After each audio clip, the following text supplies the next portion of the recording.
ഞങ്ങൾ ഇങ്ങോട്ട് വരുന്ന സമയത്ത് തന്നെ വണ്ടി അതിൻ്റെ ഇടയ്ക്ക് പഞ്ചറാവുകയും ഇങ്ങനെ സ്ഥിരം ലേറ്റായിട്ട് വരുന്ന ആൾ ഞാനായിരുന്നു. എന്ത് പരിപാടി അവതരിപ്പിച്ചാലും ഈ സിനിമയുടെ കാര്യം വന്നപ്പം എപ്പോഴും ലേറ്റാണ്. ഞാൻ അത് ജോമിച്ചേട്ടൻ എന്നെ പുറത്താക്കുമായിരിക്കുന്നു. എന്നിട്ട് വിളിയാ, എവിടെയാടി എന്ത് സമയമാണ് നിന്നോട് പറഞ്ഞേ, ഈ ചോദ്യമാണ്. പക്ഷെ അത് ക്ഷമിച്ചു ചേട്ടൻ കേട്ടോ. പിന്നെ അതല്ല, ഇപ്പൊ ഡയറക്ടർ അല്ലാതെ തന്നെ നിങ്ങക്ക് പേഴ്സണലി പരിചയമുള്ളതുകൊണ്ട് ആ ഒരു സാധനം കാണിക്കും ചെയ്യും. എന്താ പക്ഷെ എന്നാലും ക്ഷമിക്കുന്നതിന്റെ ഒരു പരിധി ഉണ്ടല്ലോ.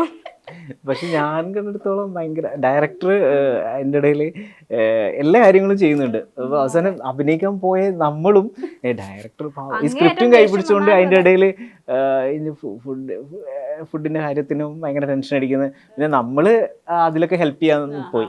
ഇതിന്റെ ഇടക്ക് നമ്മൾ അഭിനയിക്കാൻ വന്നതല്ല, ഇടക്ക് കറക്റ്റ് ഫുഡുകളും വന്നു. അങ്ങനെയൊക്കെ കുറെ ഉണ്ടായിട്ടുണ്ട്. ഈ സെറ്റിൽ മാത്രമേ ഞാൻ അത്ര എല്ലാവരോടും, പിന്നെ മേക്കപ്പ് മാൻ്റെ അസിസ്റ്റന്റ് പോലെ അയാളൊരു പ്രായമുള്ള ഒരു മനുഷ്യനായിരുന്നു, നിലമ്പൂർ രവിയേട്ടൻ എന്ന് പറഞ്ഞിട്ട്. അപ്പം ആ ആൾക്കാർ, അപ്പം പുനലൂർ രവിയേട്ടൻ.